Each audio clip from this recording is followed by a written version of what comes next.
Video na ito ay i-discuss ko sa inyo kung ano ang quadratic equations, anong definition ng quadratic equations, examples ng quadratic equations, quadratic ba or hindi quadratic, paano magsulat ng quadratic equation sa standard form, paano mag-identify ng values of A, B, and C. Hello mga anak shis! Welcome to Math TV PH. Ang channel na ito ay tungkol sa math tutorials, lectures, or discussions na Tagalog at Taglish na dedicated sa lahat ng mga estudyante.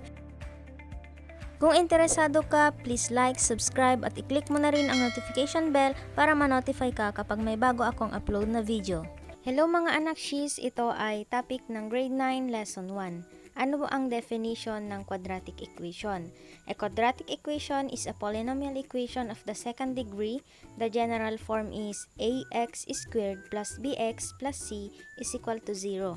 Where x represents a variable or unknown and a, b, and c are real numbers with a is not equal to 0. Bakit hindi pwedeng maging 0 ang a? Kasi kapag naging 0 siya, magiging linear equation na. Where a is the quadratic coefficient, b is the linear coefficient, and c is the constant term. The form ax squared plus bx plus c is equal to 0 is the standard form of a quadratic equation. For example, letter A, x squared plus 5x plus 6 is equal to 0. Letter B, y squared plus 6y is equal to negative 8. Letter C, x squared is equal to 3x minus 1. Lahat ng yan ay example ng quadratic equation, pero ang letter A lang ang naka-standard form. X squared plus 5x plus 6 is equal to 0. Ngayon, ano ang quadratic? A quadratic is a polynomial of degree 2. The name quadratic comes from quad, meaning square, because the variable gets squared like x squared. It is also called an equation of degree 2. Merong iba't ibang example ng polynomial katulad ng degree of 3 or yung tinatawag na cubic, yung degree of 4 or tinatawag na quartic, at yung degree of 5 na tinatawag na quintic. Ang quadratic ay nasa degree ng 2. Examples, 2x squared plus 5x plus 3 is equal to 0. X squared minus 3x is equal to 0. Kung napapansin ninyo, wala siyang variable ng c. Pero meron pa rin siyang equation of degree 2, ibig sabihin, quadratic equation pa rin siya. Letter C, 5x minus 3 is equal to 0. Ito ay hindi quadratic equation dahil wala siyang degree of 2 at ang highest exponent niya ay 1. Ibig sabihin ang equation na to ay example ng linear equation. Ngayon, paano mo malalaman kung quadratic ba or hindi quadratic ang equation? Example number 1, x squared minus 5x plus 10 is equal to 0. Ito ay quadratic at naka-standard form. Number 2, 12 minus 4x is equal to 0. Kung napapansin ninyo, wala siyang degree of polynomial 2. Ibig sabihin, it is not a quadratic. Number 3, 3m plus 8 is equal to 15. Wala siyang degree polynomial of 2. Ibig sabihin, it is not quadratic. Ito ay linear equation, hindi quadratic equation. Number 4, 25 minus n squared is equal to 4n. Ano ang standard form nito?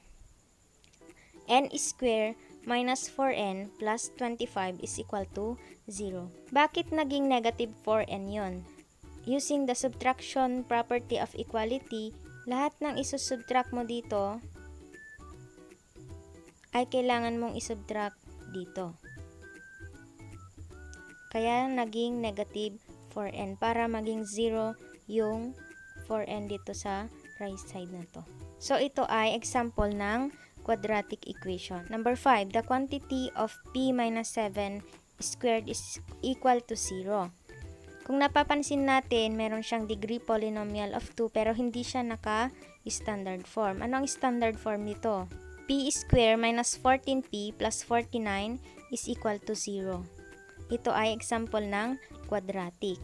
I-recall nyo na lang kung ano ang square of binomial. Ngayon, paano mag-isulat or paano i-rewrite ang quadratic equations sa standard form. Example, 5 minus 2x squared is equal to 6x. Saan dito ang ax squared na form? Diba yung negative 2x squared. Saan dito yung bx? Yung 6x. Pero, kailangan mong i-transpose sa kabila. Pag nag-transpose ka, magiging negative 6 using the property of equality.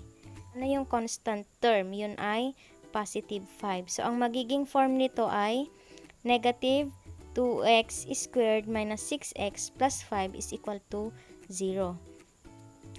Or, pwede mo ring gamitin yung 2x squared plus 6x minus 5 is equal to 0.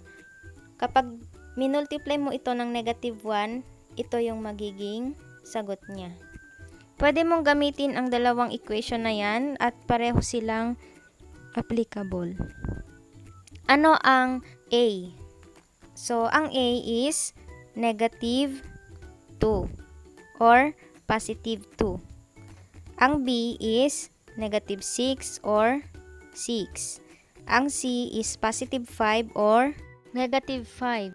Example number 2. 3x minus 2x squared is equal to 7.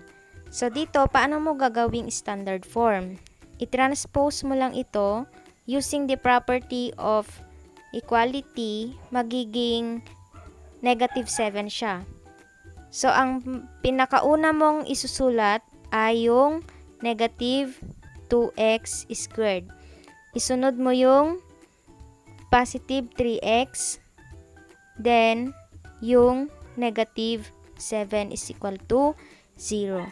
Or, pwede mong gawing positive by multiplying the equation into negative 1. Kaya magiging 2x squared minus 3x plus 7 is equal to 0.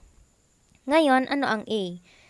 Ang A is negative 2 or pwede ring positive 2.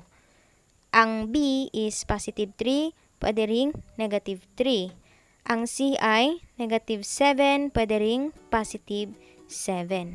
Example number 3. The quantity of x plus 3 times the quantity of x plus 4 is equal to 0. Kung napapansin ninyo, wala siyang degree of polynomial 2. I-recall natin kung paano magiging standard form yan. Dahil hindi ka nakikinig sa teacher mo noon, noong grade 8 ka, i-recall natin kung ano ang factoring polynomials using the FOIL method. So, ano yung f sa FOIL method? Yun yung first term. So, first term, ibig sabihin, x times x is equal to x squared. Ano yung O? Yung outer, yung nasa labas. So, x times 4 is equal to x4 or 4x. Ano yung I? Yung inner. So, 3 times x is equal to 3x. Then, yung ano yung L? Yun yung last term. So, 3 times 4 is equal to 12. So, yun yung FOIL method. Combine like terms, magiging x squared plus 4x plus 3x plus 12 is equal to 0. At yung final answer nito ay x squared plus 7x plus 12 is equal to 0. So, ang A natin is positive 1. Ang B ay positive 7 at ang C naman ay 12. So, ayun mga anak shis, maraming salamat sa inyong panonood. Hanggang sa muli. Please don't forget to like, share, and subscribe. Bye!